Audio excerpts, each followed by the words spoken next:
നമസ്കാരം. പ്രധാന വാർത്തകൾ.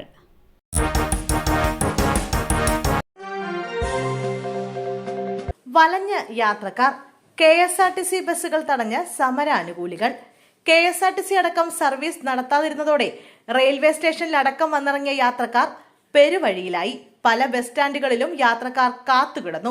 എറണാകുളത്ത് KSRTC ഡിപ്പോയിൽ നിന്നും കോഴിക്കോട്ടേക്ക് പുറപ്പെട്ട ബസ് സമരക്കാർ തടഞ്ഞു. പോലീസ് സംരക്ഷണം ഇല്ലാത്തതിനാൽ ബസ് എടുക്കാനാകില്ലെന്നും പോലീസ് സംരക്ഷണം അനുവദിക്കുമെങ്കിൽ സർവീസ് നടത്താമെന്നും ജീവനക്കാർ അറിയിച്ചു. തൃശൂരിലും കൊച്ചിയിലും അടക്കം സർവീസ് നടത്താൻ ശ്രമിച്ച BMS അനുകൂല KSRTC ജീവനക്കാരെ സമര അനുകൂലികൾ തടഞ്ഞു. ജാനകിയല്ല, ജാനകി V എന്നാക്കാം. പേര് മാറ്റാൻ തയ്യാറെന്ന് നിർമ്മാതാക്കൾ കോടതിയിൽ. JSK Janaki versus state of Kerala സിനിമയുടെ പേര് മാറ്റാൻ തയ്യാറാണെന്ന് നിർമ്മാതാക്കൾ ഹൈക്കോടതിയെ അറിയിച്ചു.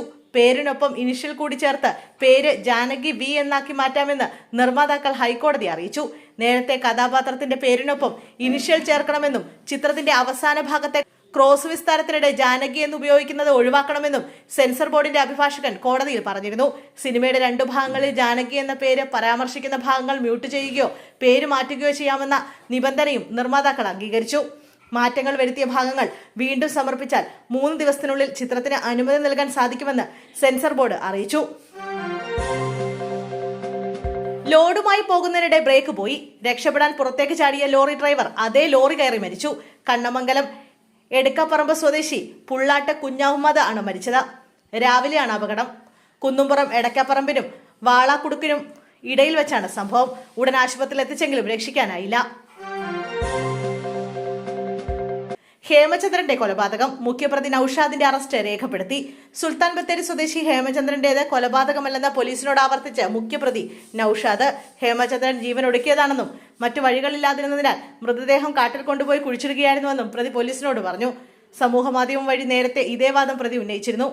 ബംഗളൂരു വിമാനത്താവളത്തിൽ വെച്ച് പിടിയിലായ നൌഷാദിനെ അന്വേഷണ സംഘം കോഴിക്കോട്ടെത്തിച്ച് അറസ്റ്റ് രേഖപ്പെടുത്തി. വിദേശത്തേക്ക് കടന്നു കളഞ്ഞ ഹേമചന്ദ്രൻ കൊലക്കേസിലെ മുഖ്യപ്രതി നൌഷാദ് വിസിറ്റിംഗ് വിസ കഴിഞ്ഞതോടെ ഇന്നലെ രാവിലെയാണ് ബംഗളൂരു വിമാനത്താവളത്തിലെത്തിയത്. ഗ്യാസ് ചോർന്ന വീട്ടിൽ തീപിടുത്തം പൊട്ടിത്തെറിയുമുണ്ടായ സംഭവത്തിൽ ഗുരുതരമായി പരിക്കേറ്റ് ചികിത്സയിലായിരുന്ന വീട്ടമ്മ മരിച്ചു. വെള്ളാങ്ങല്ലൂർ 3-ാം വാർഡിൽ എരുമത്തറ സ്വദേശി ശ്രീകോവിൽ വീട്ടിൽ രവീന്ദ്രന്റെ ഭാര്യ ജയശ്രീയാണ് മരിച്ചത്. 60 വയസ്സായിരുന്നു. തൃശൂർ ജൂബിലി മിഷൻ ആശുപത്രിയിൽ ചികിത്സയിലായിരുന്നു. ഇന്ന് പോസ്റ്റ്മോർട്ടം നടപടികൾക്ക് ശേഷം മൃതദേഹം വെള്ളാങ്ങല്ലൂരിലെത്തിക്കും. കഴിഞ്ഞ ദിവസം ഉച്ചയ്ക്ക് 2 മണിയോടെയാണ് നാടിനെ നടുക്കിയ അപകടമുണ്ടായത്. ജയശ്രീയുടെ ഭർത്താവ് രവീന്ദ്രനും സാരമായി പരിക്കേറ്റിട്ടുണ്ട്. ഇദ്ദേഹം ഇപ്പോഴും എറണാകുളത്തെ ആശുപത്രിയിൽ ചികിത്സയിലാണ്.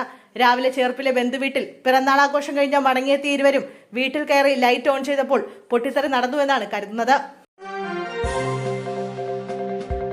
സംസ്ഥാനത്ത് നാളെ പഠിപ്പ് മുടക്ക് പ്രഖ്യാപിച്ച SFI. കേരള സർവകലാശാല സംഘർഷത്തിൽ SFI സംസ്ഥാന സെക്രട്ടറി ഉൾപ്പെടെയുള്ളവരെ റിമാൻഡ് ചെയ്തതിൽ പ്രതിഷേധിച്ചാണ് പഠിപ്പ് മുടക്ക്. സർവകലാശാലകൾ കാവ്യവത്കരിക്കുന്ന ഗവർണറുടെ നടപടികൾക്കെതിരെയായിരുന്നു ഇന്നലെ SFI പ്രതിഷേധം. കേരള സർവകലാശാലയിലേക്ക് നടത്തിയ പ്രതിഷേധത്തിനിടെയാണ് പോലീസ് SFI പ്രവർത്തകരെ അറസ്റ്റ് ചെയ്തത്. അറസ്റ്റിലായ 30 പ്രവർത്തകരെ കോടതി റിമാൻഡ് ചെയ്തു. ഇതിൽ പ്രതിഷേധിച്ചാണ് നാളെ പഠിപ്പ് മുടക്ക്. തിരുവനന്തപുരത്ത് 5 അധ്യാപകരെ സ്കൂളിൽ പൂട്ടിയിട്ട് സമരക്കാർ. അഖിലേന്ത്യാ പണിമുടക്കിനിടെ സ്കൂൾ തുറന്ന അധ്യാപകരെ പൂട്ടിയിട്ടു. അരുവിക്കര LP സ്കൂളിലാണ് സംഭവം. ഇവിടുത്തെ 5 അധ്യാപകരെയാണ് പുറത്തുനിന്നെത്തിയ സമരക്കാർ മുറിക്കകത്ത് പൂട്ടിയിട്ടത്. ഏറെ നേരം മുറിക്കകത്ത് നിന്ന് അധ്യാപകരെ സ്കൂൾ സമയം കഴിഞ്ഞിട്ടും തുറന്നുവിടാൻ സമരക്കാർ തയ്യാറായില്ല. വിവരമറിഞ്ഞ സ്ഥലത്തെത്തിയ പോലീസുകാരാണ് പൂട്ട് തല്ലിപ്പൊളിച്ച അധ്യാപകരെ പുറത്തിറക്കിയത്. അരുവിക്കര CAയുടെ നേതൃത്വത്തിലുള്ള സംഘമാണ് പൂട്ട് പൊളിച്ചത്. അധ്യാപകരെ പൂട്ടിയ സമരക്കാർ സ്കൂളിന്റെ ഓഫീസും പൂട്ടിക്കൊണ്ടുപോയി. നിപ്പ സമ്പർക്ക പട്ടികയിലുള്ള യുവതി മരിച്ചു. മൃതദേഹം സംസ്കരിക്കാനുള്ള ശ്രമം തടഞ്ഞു. മലപ്പുറം കോട്ടക്കലിൽ നിപ്പ സമ്പർക്ക പട്ടികയിലുള്ള സ്ത്രീ മരിച്ചു.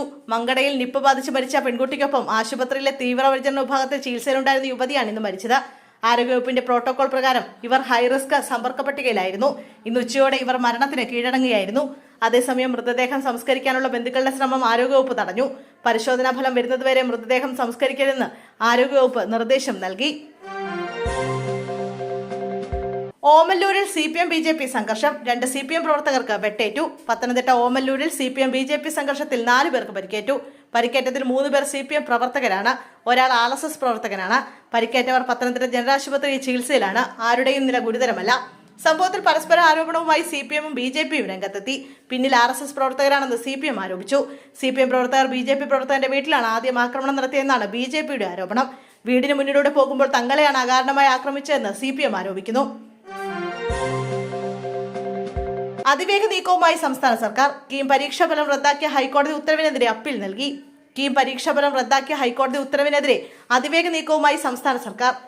സിംഗിൾ ബെഞ്ച് ഉത്തരവിനെതിരെ സംസ്ഥാന സർക്കാർ ഡിവിഷൻ ബെഞ്ചിന് അപ്പീൽ നൽകി. അപ്പീൽ നാളെ ഹൈക്കോടതി പരിഗണിക്കും. സിംഗിൾ ബെഞ്ച് ഉത്തരവിന് സ്റ്റേ വേണമെന്നാണ് സംസ്ഥാന സർക്കാർ ആവശ്യപ്പെടുന്നത്. സർക്കാരിന്റെ അപ്പീൽ ഡിവിഷൻ ബെഞ്ച് അംഗീകരിച്ചാൽ പുതിയ ഫോർമുല തുടരാം. അപ്പീൽ തള്ളിയാൽ പഴയ രീതിയിലേക്ക് മാറി റാങ്ക് പട്ടിക അടക്കം മാറ്റേണ്ട സാഹചര്യമുണ്ടാകും. ഈ ആഴ്ചയോടെ തുടങ്ങാനിരുന്ന പ്രവേശന നടപടികളെ കടുത്ത അനിശ്ചിതത്വത്തിലാക്കിയാണ് കീം ഫലം റദ്ദാക്കിയ ഹൈക്കോടതി വിധി വന്നത്.